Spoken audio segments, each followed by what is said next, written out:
integration is not something that I recommend, that I endorse, or that I want to be a part of. I hear you. Me neither. You know, Me neither. and I want to make it clear, and I wish you would make it clear, that that is not the way. It is not the way for us. It is not the way to reach our highest potential. It ain't. It really isn't. Then explain that. What I'm explaining and what I'm saying is if we are hard pressed, we must use everything at our disposal. Am I saying, or did you misunderstand that I'm saying we should go and get any woman that's good enough and do this? No, that's not what I'm saying. I'm saying if you are in a state of mind that you feel you cannot get with black women, Then you're sick. yeah, but we're all sick. We're all sick on some level or another. Yeah, but that kind of sickness is not going to manifest our liberation. Look at how we've grown. Back in the day, no sane black man, or only an aberration, would do what Denmark Vesey attempted to do, what Nat Turner did. You see what I'm saying? But as time went by, there was a whole lot more of us that would. Whole lot more of us. Look at Booker T. Washington. We don't see him as a half black, half white man. We see him as a black leader who was there for us. How many of us do not have white in our blood? That's why we want to go to black. That's right. That is why. Push this whiteness out of us. But at the same time, at war, you got to use what you got. Now, let me make it very clear and plain. You should seek out a black woman. No doubt. I feel you should arrange marriages from the earliest of ages. You know, not that you should make your daughter or son marry someone that they don't want, but you should arrange the marriage on the knowledge of who this person is, who their family is, and what they are doing, and try to put the best together. If that can't be done, do less. Try to pick two good people. If that can't be done, do less. You want to do the best you possibly can, but you must do something. And I tell you this is how I feel about it. Rather than have two black people get together that won't be able to do anything for us other than what's already being done. If a black and a white person can get together and produce another dozen Booker T. Washington, I'm 100% for that. It is tragic that it may have to go some way like that. I wouldn't want to see it like that. What I do want to see is a Ram Dass come about and say, look, I'm going to get behind you. I'm going to empower you to help you free your people, our people. That's what I want. Do we want to have white women bring about God consciousness, God men to uplift our people? No. But I ask you this. If there was no other choice, and I'm not saying that there ain't, but if there was no other choice, would you overlook that and just be subject to the genocide that we're experiencing right now because you refuse to use a white vessel? But right now, we don't have to. All right, we don't have to. There are plenty of That's black true. women, plenty But of black men, that's true. And therefore, there's no need to go anywhere else. And I just want to make that clear. Our survival right now depends on our turning to ourselves and in ourselves. No doubt. And producing out of ourselves the essence of our godliness. No doubt. No doubt. And let's move on. Okay. All right, so the process. You find a mate. The best mate you can possibly find. All right? Best black mate you can possibly find. Best black mate you could possibly find. Yes, sir. And let me elaborate on that just a tad. My position was this. I did not want to work with the psychological damage anymore of the black women of America. That was my position when I met my wife. In fact, if she would have told me she was from America, that would have been the end of our conversation right there. My position was I would get a black woman from Africa, Asia, or the Caribbean to do what I had to do. But I would qualify her first. That was my position. And as you said, I mean, the planet is still filled. There's a lot of black women here to choose from. So you should make your choices wisely. I don't feel like you do. I feel by any means necessary, bring the God-conscious men in. And that's my personal position. That's not what I did, but that's my personal position. If push come to shove and you got no other position, any child or any woman you lay with, whether she's black, white, or Chinese, is going to give you a black child. So the way I see it is the purpose and the result is the child. But I definitely agree with you on the level of we don't want to be mixing. I agree with you. But as far as the level of we want that man, we want that God-conscious being, by any means necessary, get him here. In fact, I'll go one further.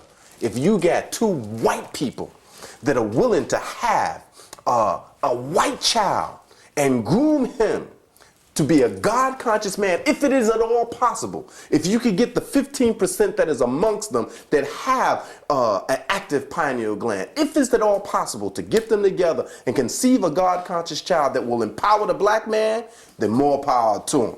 That's how I feel about it. And if that person is Chinese or Indian or anything, if they're going to be on our side and help us to overthrow our enemy, I'm cool with it.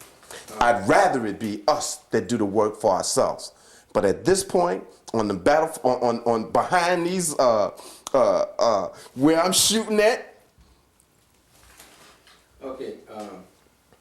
who will help me? I'm behind. Brother Selassie. All right, so let's move on. I'm going to overlook this flaw. Okay, all right. We can get further. Okay. It's definitely a flaw. Okay. But let's move on. All right. So the process that you want to go through on the highest level is you want to prepare yourselves, never touching each other, never having sex, being celibate, and incorporating the science for 12 years if you have this ability, this capacity to discipline and restrain yourself. In other words, don't have sex for 12 years. Stay celibate for 12 years.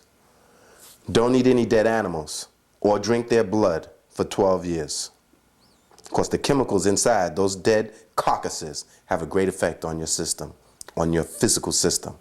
So eliminate any dead animal as a diet. Eat the best possible diet you possibly can. Live your life in the most moral way you possibly can, according to the God science, and incorporate the techniques to elevate your consciousness. These techniques are chanting the name of God, repeating the name of God, works for humanity. That could be whatever work that you dedicate to humanity.